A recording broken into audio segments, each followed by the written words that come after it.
Well, let's begin to drop bombs, shall we? The biggest bombs. The biggest bombs. I say that, and I didn't have a fucking big bomb to drop anyway. Oh, what a shitter! But yeah, I think last week's was a success. Do you know what? It's been such a busy week. I can't fucking remember most of it. Oh, you know, don't you? It's all been a blur. I've been decorating all week, doing the bedroom up, and I'm back in my bedroom again now. Oh yeah. Yeah, this is the first episode to be recorded in my original bedroom. Fucking took long enough. 6 weeks decorating. We had to wait on the council to come round and do the walls. I was like, we'll be there in 3 weeks. It's like, cheers, cunts. What's on the walls then? Oh, they needed replastering and stuff. We took down all the wood chip, and because they put up wood chip to hide floors. Right. And yeah, there were flaws, man. The walls had like holes in them, and fucking one of the walls wasn't even connected in the corner. They didn't even meet. There was like an inch gap, and they literally stuffed it with newspaper, put some sellotape over it, and then painted over. It was like, last one, boys. That's a proper job then. Oh yes, old bodge job. Bob came round. It's nice to know that they're building these things nice and, you know, they're going to last thousands of years. You know. Yeah, mate. Well, this is the thing. You look at old architecture, like we've got Canterbury Cathedral near us, haven't we? Yeah. And you look at something like that, and it's like, that ain't no mean feat, is it? And you look at stuff now, and like whenever you see like all these towns and cities in ruins after like a hurricane or something, like, oh, a bit of wind got up, and now all of these houses are falling down, and then you look at like castles that are in ruins, and they're still stronger than everything else, and it's broken. Yeah. Well, it's funny, isn't it? Because it's like, obviously, going back to do you know what? Bizarrely, this is one of my things that I did a bit of research on. Not technically structural design, but But you know, medieval council houses. yeah, medieval council houses, and well, actually, it's to do with ancient Egypt, folks. We're gonna go down. Like a bit of ancient Egypt. Yeah, well, I don't really do a lot of ancient Egypt stuff. You know, it doesn't really excite me as much as it does some people. But I was looking through and I found something somewhere. Fuck knows where it was now upon reflection. But I found something from a person called Laura Price, and the article was in Science Focus. Was at sciencefocus.com, and it was basically about that slaves didn't build the pyramids. Yeah, I've heard someone say this. My friend Tim from Bludgeon, shout out to Tim and Bludgeon. He's a huge like Egyptophile. Like he's been to Egypt numerous times, but he knows his stuff on it. And I was talking to him before about slaves, like stuff building pyramids. He was like, no, it's a myth. He said they didn't actually build them, and he went onto it, but he talks a lot of bollocks, so it's hard to sort of catch up with him. So yeah, please lay it down on that, because it would be interesting to hear it from someone who's sober. So sorry, Tim, if you're listening. You cunt. Yeah, so this article goes on to say, contrary to for fuck's sake, we're starting already. I can't even say contrary. So, contrary to popular belief, it wasn't slaves who built the pyramid. We know this because archaeologists have located the remains of a purpose-built village for the thousands of workers who built the famous Giza pyramids nearly 4,500 years ago. So we continue. She's writing in first person, so it says, I had the good fortune to work on site in 2005-2006, and it was incredible to watch as the finds came in. There were ancient name stamps and seals, bureaucratic evidence of how the officials kept track of the huge operation to feed and house the workers. Animal bones found at the village showed that the workers were getting the best cuts of meat. More than anything, there were bread jars, hundreds of thousands of them, enough to feed all the workers who slept in long, purpose-built dormitories. The workers would have been treated very well, so we think that these labourers were recruited from farms, perhaps from a region much further down the Nile near Luxor. Is that it? Or no, there's a bit more. It was a bit more. Sorry, guys, we're doing a fucking essay here, but we want the facts. The labourers would have been enticed by the mix of high-quality food and the opportunity to work on such a prestigious project. Today, many of the highly experienced archaeological workmen at the pyramids come from the same region, though they are paid in hard currency rather than prime beef and accolades nowadays. But that actually makes sense when you think about it, because if you're going to build like them pyramids, like you say, with your house, you know, them pyramids are still going. They're still fucking there. Well, that's because I know. What was it? Her name? Laura. Hang on, I was having a drink of my juice. Laura Price. Laura Price. See, I think I hear what she's saying, and yeah, she's been there and she knows this stuff. But I heard it was aliens. Oh, really? Yeah, I heard aliens built the pyramids, and I've not seen anyone give me the evidence to say that they didn't. So, So what are we bloody going hell. on then? What are we going on? Aliens? I'd like to, but Laura's probably right. That's it. You know what I mean? It's like, as much as I'd love the fact that like aliens came down with like a UFO and they had it on like suspended, and you had some guy at the bottom with like two of those glowy ice creams waving them in. And all you This could hear way, was this way. That's beep, it. beep, beep. That's it. Down, down, down. Whoa! It's not aligned to the fucking sun. Oh fuck! Start again. Yeah. But yeah, Laura's probably right. But that's very interesting. So how do they how is it they know that these buildings were built for pyramid builders, if that makes sense? What do you mean? Well, like when they said they found these like hovels, this like little area for where the builders could live and get fed and all this lot. Mm. How do they know those structures belonged to pyramid builders and they weren't? It wasn't just like some nearby I, estate. su- I suppose that's the thing, isn't it? Like there's probably not enough evidence, or there might be, but I just didn't go into that deep because obviously, like you say, there could just be a site near it, a town near it, a wealthy town.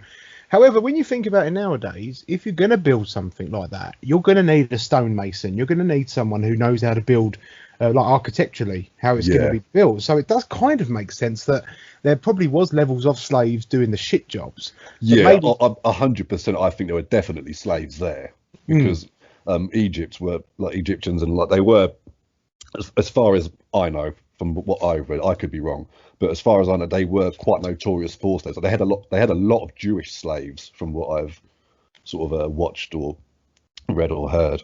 yeah. But I'm no expert on the subject, but yeah, I mean, maybe there's some other stuff there, like I don't know, maybe like they had like all the tools there as well, maybe that they found or something. It's very interesting, but there's also this guy called Graham Hancock. I've got a load of his books, Oh yeah. and he was talking before about like how these pyramids were built, and he doesn't, as far as I know, doesn't buy into the whole UFO thing, but he does believe that there was better technology back then, and that it was a cataclysmic event of some sort, could have been anything, which went off. And then, of course, we had to then start civilization again. And Robert Schoch as well, he also has a theory that it was, I cannot remember, it's something like solar mass ejections or something. I've got it in his book called Forgotten Civilization. And that's when, basically like a solar flare or something like that, I don't know the science, Yeah. but that like comes into our atmosphere. And what it's like, he said, imagine like an Amazonian downpour, like in the rainforest, because like when it rains here, we go, "Oh, it's bloody raining," but when it rains there, it fucking rains. Yeah. It's like sheets of water coming down. He said, "Imagine that, but every drop of water is a lightning bolt." Oh, nice. Yeah, and he said that have happened all over the world because these things happen on other planets. Like, I think they've seen them going on like big areas of like Jupiter and stuff like that, and. So there's no reason it couldn't happen to us. And his theory is that it all went down and wiped out most of our civilization, and then we had to start again. And that's why it sort of maybe time reset itself. We went back to sort of like the agricultural revolution may have started over again and whatnot. So people, because like going to what Graham Hancock was saying, apparently it's physically impossible. Now I'm just going by what he said, to push anything that weighs more than a ton any higher than 10 degrees on a slope. Right. Yep. If it's any higher than 10 degrees, you cannot push anything that weighs more than a ton up that slope. And of course, the top of the pyramids go way, way higher than 10 degrees. Yeah. So, and if they wanted to make one, it would have to, this slope, I think, would have to be something like 3.5 miles to stay at 10 degrees. And then you've got to push this rock, and some of which they weigh tens and tens of tons. And he's like, I just don't see how it's physically possible to do. So they must have had some kind of system, maybe pulleys and cranes or who knows what else, to help build them. But apparently, if people today try to rebuild them with even the technology we've got now, it would be a hell of a mean feat. It's the same as Stonehenge. I remember me and my stepdad watched a program before, and they looked back at the technology they had back then of what they could have used to make buildings and whatnot. Yeah. And they tried to rebuild Stonehenge, and they couldn't do it either. I've heard that a lot of those. So it's very interesting. I mean, a lot of it, like I say, I think is like speculation or whatnot, but that is very interesting. But I've always wondered about the whole slave thing, because like you said a minute ago, like it's still going, and I don't know about you, but if you and I tried to build a pyramid, I wouldn't know where to fucking start. So unless all the slaves they took were all expert stonemasons, which seems very slim. Yeah. So I think the way I see it is probably. I've just read another part here. This was I can't remember where it come from, but it says the first recorded strike in history started in 1152 BC. On the 14th of November, it was during the reign of Ramesses III in ancient Egypt, and this is where it kind of ties in with the idea of I think maybe multi levels of like on like construction sites you get you got your labourers, your brickies. Yeah, and I think this is kind of lies into that, because it says it's a common misconception, largely created by biblical stories, that much of the ancient Egyptian monuments were carried out. Much of the work on the ancient Egyptian monuments were carried out by slaves. Let my people go. That's it. So while the Egyptians did indeed have slaves, they were by no means the main workforce. Craftsmen, builders, and haulers were paid men who took pride in their work. This is evidenced by the quality of the structures, many of which have stood for 3,000 years, which obviously makes sense, because you've got to take some pride in it for it to be fucking. Well, not only that, they genuinely believed that their pharaohs were gods. Yeah. So they, as far as they were concerned, it was scientific fact that their leader was a divine being who had their best interests in mind. Yeah. And if you're working if you're building the god's fucking temple or tomb, I mean, if you've got like a bunch of Christians around here and God walks up to them and says, "Do you feel like building me a church?" You know they're going to do it. Yeah. Yeah, I suppose so. Yeah.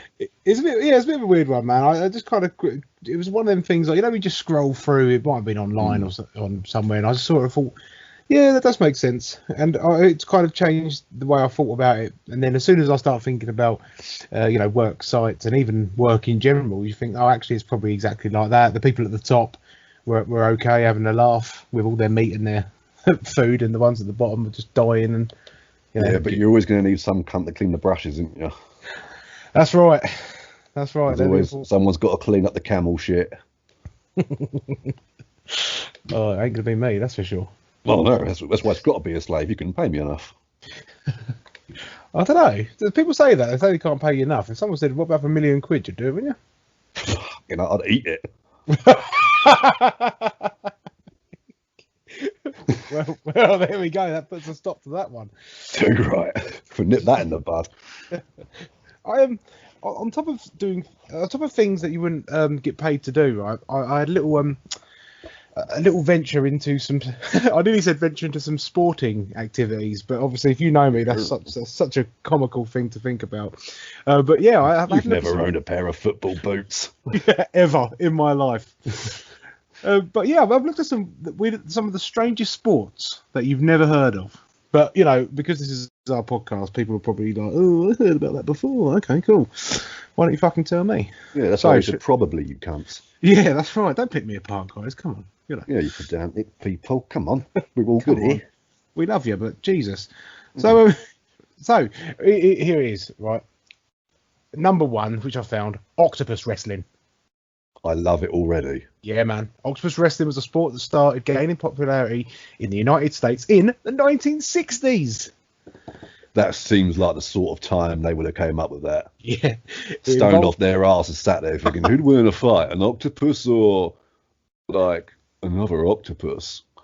And we know where that led. And someone went, "Pete, you could do that. Pete, do it." Do you reckon I could, guys? Yeah, do it, you pussy. Make it happen. Wrestle an octopus. Also, is it people wrestling octopuses? Oh yeah, man. Sorry, I didn't go into that. Oh, I thought you meant like an octopus wrestling another octopus. What idiot wants to wrestle an octopus? It involved divers going into the ocean to catch an octopus and drag it onto the surface. The diver that caught the largest octopus was crowned the winner. Oh, for fuck's sake. That's crazy, isn't it? Yeah, what country was this? America. Yeah, that makes sense. There were annual World Octopus Wrestling Championships. Fucking hell, I can't even read this. Yeah, so World Octopus Wrestling Championships held in Puget South, Washington. The event was televised and attracted as many as 5,000 spectators. Reportedly, the divers sometimes caught octopus weighing up to 90 pounds. Christ. Fuck me. The sport was based on a technique used by some fishermen who would enter the water as live bait, allow the octopus to wrap itself around them, and then have a partner pull them out of the water. One magazine writer described the difficulty of wrestling an octopus by pointing out that it's impossible for a man with 2 arms to apply a full Nelson to an octopus. Oh, nice. Sounds about right, yeah. I just got an image of like some really like big, like tough American guy just being like, "This one's for you, Jesus," and just being in there, and then 2 minutes later he's like, "Jesus, save me!" And the one who captured the biggest octopus would either be eaten, returned to the sea, or given to an aquarium. Imagine being in the aquarium receiving that. What the fuck do I want to do with this one? Yeah, I'll choose for this 90-pound octopus. Yeah, that'll fit nicely in the tank, won't it? I bet the octopus love it, mate. I bet they saw him coming again and were like, "Here we go, boys. They're coming back. Let's fucking have it." At the same time this year, same time next year, boys. Let's go. Oh, God, could you imagine if like their beak bit that soft bit of skin on the back of your arm? Oh, it caught you in the armpit or something. Oh, mate. Yeah, see, that would hurt. And we spoke about this before as well. Like they got these octopus that aren't even that big, which can fucking break your arm. Imagine that getting around you. That could like easily, like, I reckon, probably if you got a big one like a 90-pounder, like you said, I reckon if that wrapped around you and squeezed tight enough, that could bust your ribs and like slice your lungs open or something. Yeah, because they got them little dirty bastard beaks, haven't they? Like, yeah, and some of them as well, like the colossal squid. If one of them came at you, they haven't got suckers on their tentacles. They've got barbed hooks. Nice. Yeah, in fact, and some octopus as well. I don't know if you've seen it. There's an amazing documentary on Netflix called My Octopus Teacher. And this octopus, mate, it grabs these like underwater like sea snail things, and when they hide in their shell, it lays its tentacle on top of it, and little drills come out of its fucking tentacles, drills through the shell, and then it sucks the mollusk out through the little hole. You don't want to be wrestling these things, do you? I don't want to be wrestling with them, mate. £90 is 41. Yeah, sitting there with these fucking arms covered in thousands of Black and Decker body wreckers. You're going to get fucked up. You're going to come out looking like Swiss cheese. And like £90, they say, is 41 kilos. That's like that's a heavy dog. Imagine like... Yeah, 41 kilos. I mean, what's that in stone? 9. Let's have a look. I'm just... £90... Sorry, guys, because we're in the UK, we don't know stuff like this. We have to convert everything. 6.5 stone, that is. 6.5 stone. So that's like, I don't know, like what, like a 10-year-old? I don't know, man. I don't know. 7 stone. I bet their crushing power's got a few pounds on it, though. Yeah, that's it. I bet a 7 stone fucking octopus is going to kill you. Going to crush you to death, man. 100%. Or even if it wrapped itself around your face, I mean, you could smother you to death. Fuck that. Yeah. And you think what goes through people's minds, and I know people do crazy stuff like skydiving and crazy shit, but to wrestle an octopus is, don't go in there, don't do that.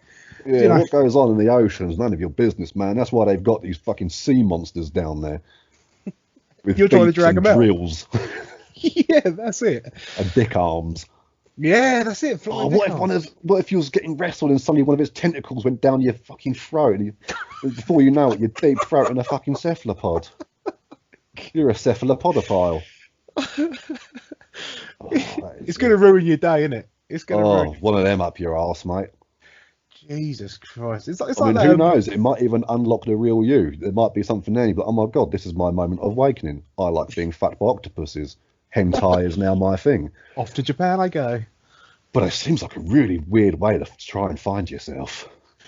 Yeah, there's easier ways, isn't there? I mean, you can get mushrooms almost anywhere if you look hard enough. 100%. Just look for some kale shit. Look underneath and be like, there we go. There's some mushrooms there. Eat them and just hope for the best. I mean, maybe you can wrestle an octopus within the safety of your own home just by taking some mushrooms if that's your deal. But at least you won't come out of it like, dead. Or if we go back to simulation theory, there might be a 4D octopus in your house, ready to go. Yeah, 100%. He's there sharpening his blades now.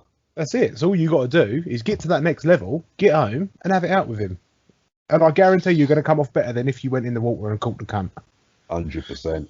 So that was my first sport I found, which I thought that's quite interesting. That's quite crazy. The next one, fox tossing. Now, when you say fox tossing, are we throwing foxes and see how far they can go, or are we doing the old red rocket game? It was a competitive blood sport that was popular among European aristocrats, of course, during the 17th and 18th centuries. It was often played at parties and involved tossing foxes and other small animals into the air to see who could get them the highest. What a bunch of cunts. Why would you do shit like that, man? It's just like, what? First of all, someone had to go there and go, here, boys, I've got an idea. Let's get this animal and lob it as high in the air as we can. Not only did that happen, people stood there and went, that's a great idea. That's actually really cool. I want to go with that. Why? Because I know back then as well, they didn't really see animals as sentient beings, did they? No. And a lot of people still don't. But yeah, that's weird. Yeah, that's like what kind of horrid. I like to think a lot of foxes sort of like got one back, and like I like to think a few people may have got like their archery severed by like feral foxes, and I hope there was a few, like, I don't normally call for casualties, but I hope there was a few deaths there, because if you're being nasty to animals and one of them bites you back, you had that coming. Well, a bit of clarity for that, and it says sometimes the sport would be played as part of a masquerade ball where the competitors and animals were dressed in costumes. It was usually fatal for the animals, but often very dangerous for the competitors as well. So, good. Yeah, that's what a fucking thing though, dressing like a badger up in a tux, and then, because there's badgers that you could use, badgers, foxes, wildcats. Do you reckon this eventually evolved into the furry thing that is now? The furry thing? Have you not heard of the furries? No. Oh, mate. Furries. What's that? They're people who dress up as animals and they go to like parties. They even have like litter trays in the corners and stuff if you need a shit or anything like that. And basically they all fuck each other. Yeah, there's a huge movement called the furries. I mean, not all of them go to like massive orgies. Some of them just like, it's the same as like with the whole transgender thing. They feel like they're born into the wrong body. These people felt like they was born into the wrong species, and they also call themselves foxkin. And these are people, they can just put any animal they want. They can invent their own animal. They could be like a unicorn. They can be a fucking owl, whatever you want. But it's all about being the animal you want to be. I think most of it's anonymous. Right. You sort of go around in your little. It's like, but most of them, it's like swinger parties. Only you're dressed up as animals, and you do it whilst dressed as an animal. And you know what? Yeah, fair play there. Fair play there. If you're not hurting anyone, you can say. Yeah, they're all getting together, doing their thing. I mean, there are weirder things in the world. Fucking octopus wrestling, for one. Well, that's it. If someone said to me, I'd dress up as an animal and go to orgies, you go, oh, okay, fair play there. And then the next bloke says, oh, I wrestle octopus in my spare time. You'd be like, ugh, yeah, don't hold my... bit from that film, Nil by Mouth, where that bloke's talked about the orgy he was at. So he was like, oh, I'll have a bit of this. He starts rolling a spliff, and then someone looks at him and goes, ugh, it's not one of those parties, is it? But yeah, the litter trays in the corner is a bit far for me. Yeah, that's weird. But yeah, if I turned up and there was some bird there having his shit, and she was like, oh, you can have a go on me in a minute when I've wiped, I'll be like, I'm good. I'll pass, love, if that's all right. Yeah, you sort of put a dent in me desires there, but... You know, I mean, come back in half hour, I'll see how I feel then. But get a couple of beers or a joint up, you'll be fine. You know. Yeah. What else did I find in my search? for blood sports. It's unfortunate. It's mostly animals, which I don't condemn at all. Obviously, I don't like that shit. You don't condone. Condone. Sorry. We do condemn it. We do condemn it. This is what I think. This is why we need someone who can at least has a basic grasp of the English language with me. You're my babysitter. Where are we going to find them? Yeah, that's it. What we got here? Okay, so we had bull baiting as well. The bulls, they get a bad one, don't they? They got a bad rap. This wasn't too nice. This was bull baiting was a blood sport that was popular during the Victorian era amongst all classes of people in England. Oh, of course, it's us lot. It involved making bulls fight various animals, but most often dogs were used. Oh, nice.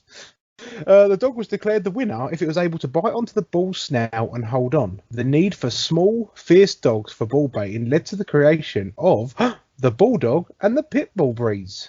Oh, well, there you go. Well, didn't know that. Oh. That makes sense. Bulldog. Yeah, bulldog, pitbull. Well, it's the same as pugs. They were bred to hunt lions. You're joking. I am not. Really? Pugs were bred to hunt lions. I mean, I don't know how successful they were, but the whole point was that's why they had the short snout, so they could get right underneath and then latch on. But I'll be honest with you, if there was a fight between a lion and a pug, I'm betting on that lion 7 days a week. All day long.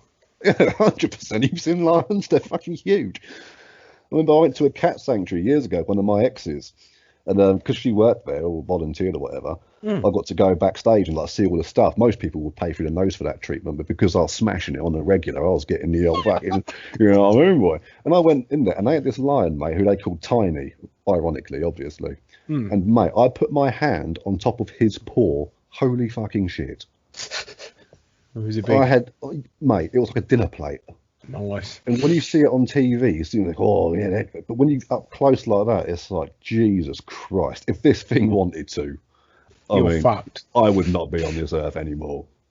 I mean, by the time the police turned up, I'd be in like 3 different bloody postcodes. Oh mate. Yes, yeah, bulldog. That makes sense.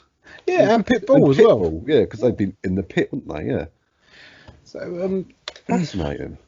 And then how they bred these ones as well. Like we need a certain type of breed. Well, we get this one and this one and smash them together. And it'd be interesting to know what the base dogs were to get this pitbull and how they made the breed to get it built the way they wanted. That's interesting. I wonder where they did. I wonder where that did start from. I mean, I'm not a breeder by any means, and there's probably a long line of lineage to get that dog. But it seems weird because I don't think you can really, if you're after a specific dog, that's going to take quite a lot of crossbreeding, isn't it? Well, most obviously like dogs like mainly come from wolves and stuff. Like when we domesticated them, and which is interesting because we literally domesticated wolves to guard us while we slept at our like little bonfires and stuff. From the wolves? Yeah, we'd get from other wolves, from intruders. If something came nearby and a wolf would start growling and barking, that would wake you up, and you'd be like little alarms. And again, you can give me some big muscly bloke who's great at fighting, like you get somebody like Brock Lesnar in the Octagon or something, and you put a wild wolf in there with him. My money's going on the wolf. Yeah, that's. Yeah. And these bad boys don't need training. They got instinct. They've got mate, if I want to fuck you up, I'll fuck you up. All right? and if Brock Lesnar wins that fight, it's only because the fucking wolf let him. Yeah, that's it. And he's killed a wolf. This bastard. Yeah, that's the end of his career. Yes, you can't win, can you? Yeah. You go in and kill a wolf. Oh, he's dead. Nice one. Cheers, arsehole. Yeah. There's last one. My last crazy sport that I found is goose pulling. Goose pulling? Goose pulling. Again, when you say goose pulling, are we talking like tug of war with a goose, or is there a nightclub filled with geese for certain types of gentlemen? You're closer with the first one. I thought I would be. This was a blood sport practiced in the parts of the Netherlands, Belgium, England, us again, with our fox and who knows what else, and North America in the 17th to the 19th centuries. It originated in the 12th century in Spain and was spread around Europe by the Spanish Third.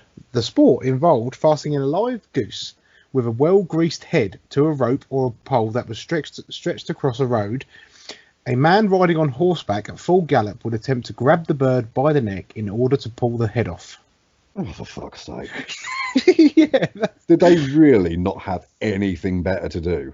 It does boggle the mind, doesn't it? It's like, surely you must have something better to do. Like, go fuck each other or something.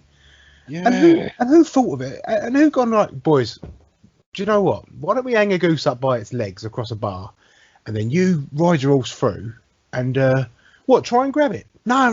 Try and pull its fucking head off. Oh yeah, that sounds like a good way to pass 10 minutes. Nice one. Yeah. So the novelty wears off, and we've got ourselves 7 dead geese. And yeah. I mean, we can eat them afterwards, I guess. But at the same time, it's like, just put them on the chopping block, man. I mean, what are you doing? But when you see stuff that humans have got up to over the years, I mean, goose pulling isn't really surprising.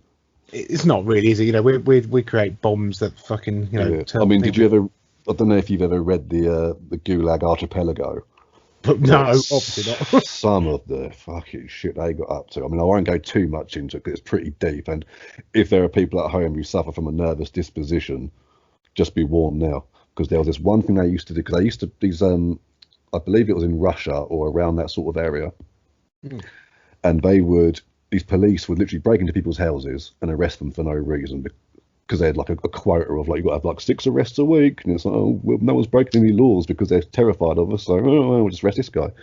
And one of the things they would do was they would get a room that had a capacity for like 16 people, right, and they would stuff 125 people into these rooms. Nice. And crank the heat right up until they started sweating blood.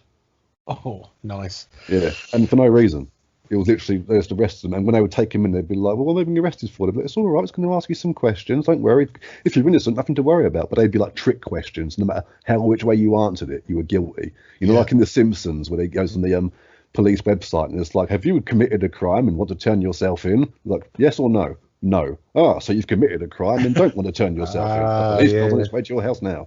It was that sort of thing. But yeah, this is the sort of things people got up to. So goose pudding really isn't at the top of the list of barbarities that we've sort of done. But yeah. I suppose not. And it's kind of weird because like the prizes for goose pulling contests were literally the dead bird itself, either contributions from the audience or a round of drinks. And the main draw of the contest was, well, betting from the competitors, sometimes for money, sometimes for more alcoholic drinks. Well, yeah, it was held in Shrove Tuesday, Easter Monday. Yeah. Yeah, I don't understand really why the fuck you would do it, but I suppose it's the world we live in, man. You know. Yeah. Well, you found some interesting blood sports. I found some interesting inventions. Oh, nice. Yeah, because remember last week we mentioned about how there are inventors out there who aren't really inventors. Yeah. They just got something else already invented and, like, I don't know, added an extra button to it or something. Yeah. Well, do you remember Pritt sticks when you were in school? Yep. Yeah.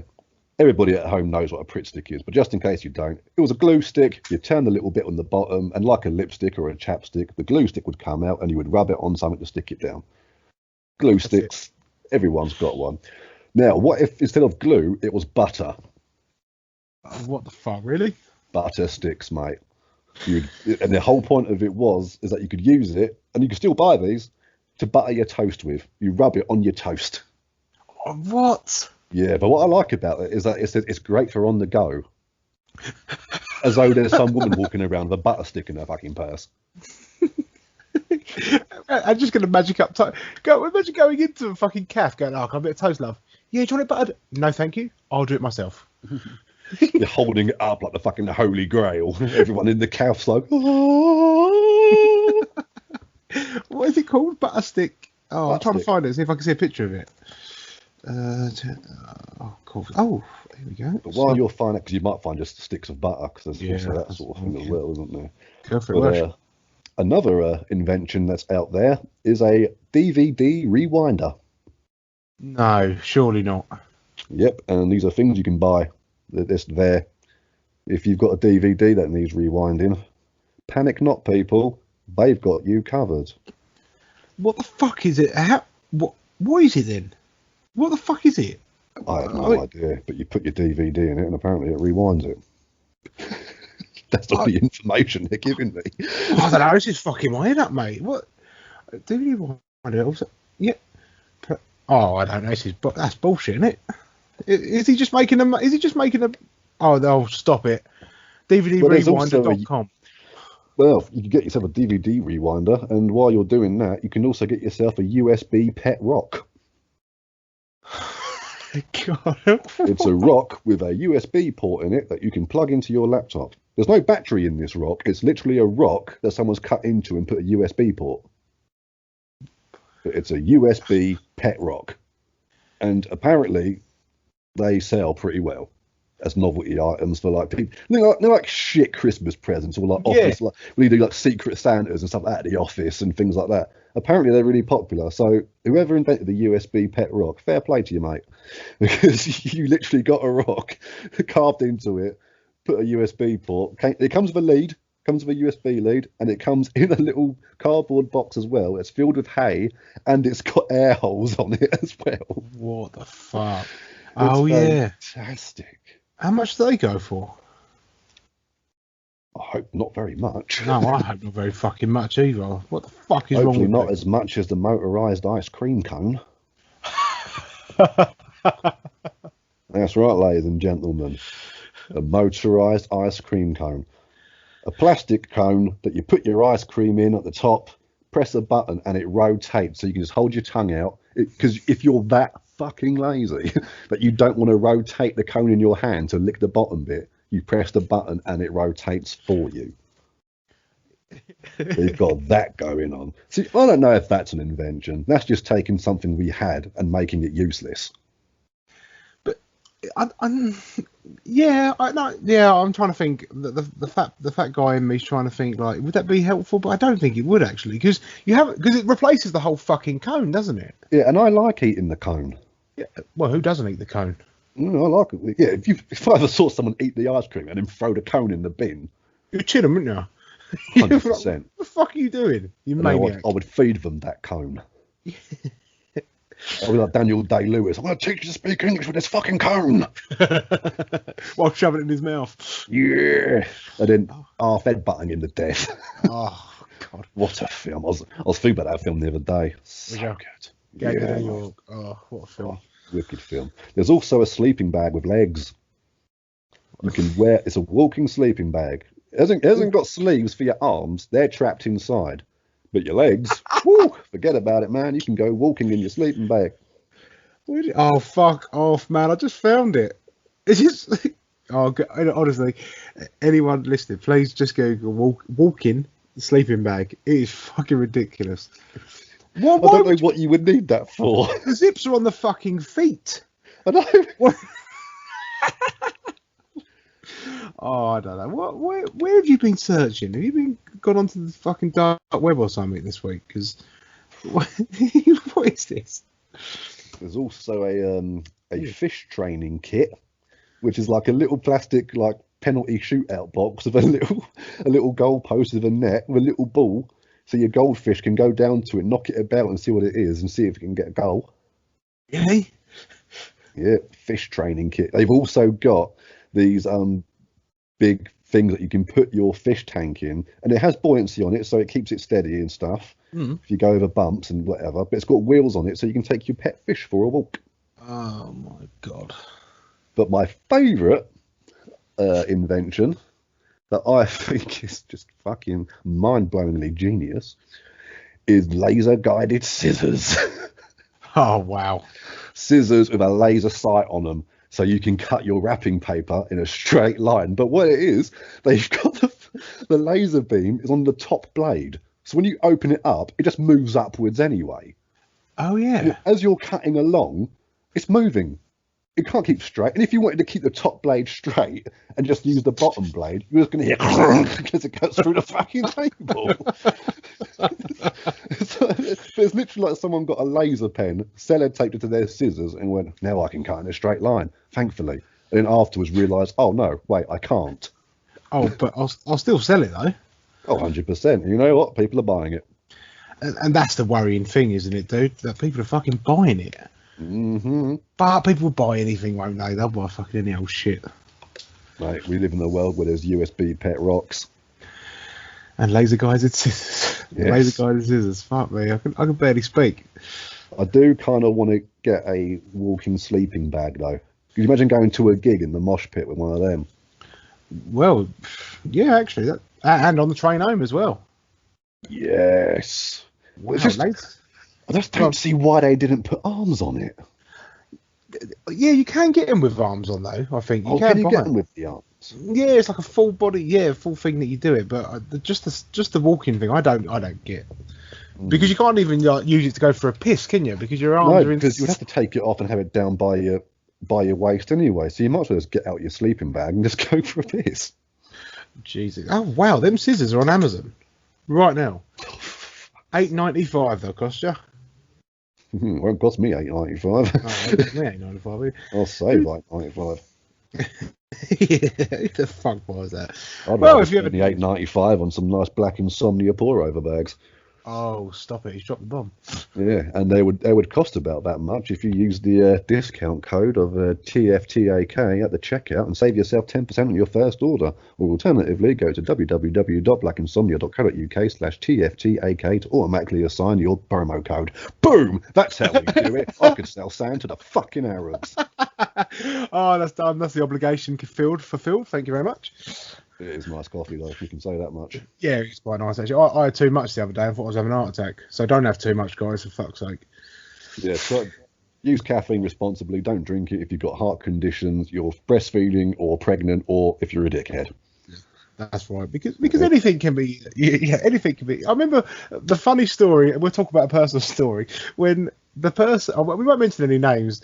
But when a certain individual decided that the hottest chili in the world was the ghost pepper chili, and we decided to teach him that it wasn't. It was actually the ghost pepper chili. And he had some Trinidadian scorpion, and yeah, that was good fun. That was good fun. So yeah, Black Insomnia coffee, people. If it can't wake Grandpa, he probably died in his sleep. Because it is the world's strongest coffee. It is the world's strongest coffee, and it's good shit. It's good, yeah. So use the code TFTAK, buy some, buy the pour over bags because they're Aaron's favourite to push at the moment. Or you can buy the tub. The tubs are actually cool. The tubs are a metal tin. I saw that. And they've got like a sort of satin finish to them, haven't they? So you could use them to like store your tea bags in afterwards or something. Yeah. Or you could put your weed in there. You could. I think that's about it. Yeah. Oh yeah. Sorry, guys. Didn't really sell that very well. Tea bags, weed, or weed bags. That's all we could offer. Yeah. Or you could like leave the lid off, and you could put your kitchen utensils in there, your wooden spoons and your spatulas and whatnot. That ain't a bad idea. See, upcycling. That's what we're all about. Or if you're a reducing that carbon footprint. If you're a tight ass, you could buy one, and then like pretend, like buy some cheap supermarket's own stuff and put it in there. And when people come around, like, oh, look at my really expensive coffee, and it's like, oh yes, you could be one of them pretentious. Yeah, I went to a college with somebody whose dad bought a bottle of Heinz tomato ketchup, and when that ran out, he just filled it up with cheap ketchup and just kept the illusion that he had Heinz. Come on, why? Does anyone really fucking care when it comes to like when you go? I mean. When you have a bit of ketchup or something, you don't. If it's, I don't know. Maybe. Do you care? Oh, I couldn't give a shit. No. But apparently, when the label started coming off, instead of his dad going out and buying a new ketchup bottle, he just taked it back on. That sounds quite sad, though, doesn't it? It does. That's quite tragic. It is quite tragic. We can't afford, and Heinz ain't even that expensive, really. Yeah. Well, I do like that Stokes ketchup though. That Stokes. Yes, we got that. We like a bit of Stokes, but I do wish they'd do a plastic bottle. Yeah, a glass bottle ain't no good, No, I don't like glass bottles for ketchup. I mean, I say they should use a plastic bottle. I know people are trying to reduce plastic intake and stuff, but when you've got a sauce and you want to squeeze it out, it's just so much easier. And when you've got that last bit at the bottom, and then you get that horrible, when it starts going hard around the edge, and it's like you've just got like crusty red brown bogies on the top of your ketchup bottle. Yeah. And it's like, oh yeah, cheers. And when you shake it out, a bit of it comes off. It's like, oh, that'll be fine. Fun to find that sour, chewy lump in my chips somewhere at some point. Digging through cheers for that, boys. Oh yeah, it's like when a bit of your biscuit breaks off in your tea and you find it at the bottom of the cup. Oh, and then all you drink it all goes down in one, and you're like, oh, yeah, it's like some sludgy, gelatinous, like gorilla snot coming down your fucking throat. Oh, cheers for that, boys. Nice and sandy mess. Oh no. As soon as my digestive breaks in half and it falls in my tea, I think it's going to be a bad day. You got to write it off, haven't you? You got to just say, that's it. Oh, that's it. Fucked. What else you got? Any more inventions, or is that all the inventions? What else we got here? Well, you can get umbrellas of shoes with umbrellas on them. What? So your shoes don't get wet? Yeah. No one wants to get soggy socks. No, but does anyone really want to be seen with shoe umbrellas on? You can't just put fucking plastic bags on them. Sorry, or is that just a council way of doing it? Putting plastic bags on your shoes, you'd look silly. Of course you would. Yeah. Do you know what I think a blood sport would be like if they? Because I always wondered, what if, right? Because I don't know how sperm works. Because I always say, like, there's like a huge sperm race, isn't there? When it comes to reproduction, there's thousands of sperms, and the first one to get to the egg wins. But I've always wondered, what if 2 sperm enter at the same time? I mean, is that how twins are made? I don't know. No. But I always thought, like, what if they went underneath and, like, maybe inside there would be like a sperm battle, like a gladiator fight.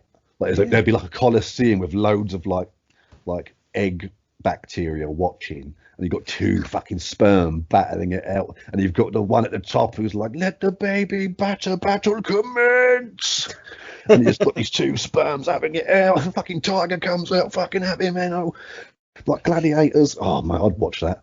Hashtag baby batter battle. Baby batter battle. Yeah. See, now I've just got an image of a bunch of blokes throwing spunk at one another.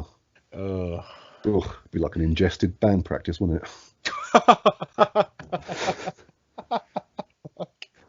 Oh, we do aim to please. We do. We do. Ever controversial. You're upsetting too many people anyway. You need to behave because people can't take your jokes anymore. They can't for some reason. Even people who've known me for years. Well, it's not just you though, is it? It's everyone. Everyone's so sensitive. Everyone's so sensitive of things nowadays. You can't have a joke. No, God, I was talking to Nick the other day, and it's like about dark humour and stuff. It's like that's literally why it's called dark humour. Yeah, and gallows humour. Yeah, and now you can't even have a laugh about it. It's like, oh, that's insensitive. Well, yeah, that's the fucking point. Yeah, if you can't laugh at something, you let it defeat you. Well, yeah, that's it. And I don't know. I like laughing. Laughing's good, man. That's what it's all about. Yeah. I mean, I wouldn't go out of my way to be horrible to someone. If someone said, "Oh, my mum just died of cancer," I wouldn't sit there and go, "Oh, well, I've got a joke for you then," because that's it. There's making it personal, wouldn't they? Oh, I don't like people who single people out. We can't have that. But if it's like a whole thing and they're like, "Oh, I don't look that affects me," then it's like, well, oh well. Believe it or not, mate, the world ain't tailor-made for your fucking liking. So grow the fuck up and get on with it. If you think you live in a world full of sunshine, lollipops, and rainbows, you've got another fucking thing coming, bruv. Because there's bad stuff out there. There's goose pulling. There is goose pulling out there, and octopus wrestling. Mate, I reckon if a goose wanted to, it could fuck you up. What, one goose? I reckon I'd be all right against one goose, but even then, I don't think I'd get good odds if people were betting on it, because they move quick, and if something's got a sudden movement, I'd be like, ah. And they're loud. They're loud as well, and they've got teeth. Yeah, they're like barbed as well, and I don't know, man. I reckon a goose could have a good one. They'll fuck you up. Actually, I reckon if I needed to, if it came to fight versus flight, I reckon I could have a goose, but a swan. That's a whole other thing. Swan are nasty. They're like elite geese, and they're like the SAS of geese.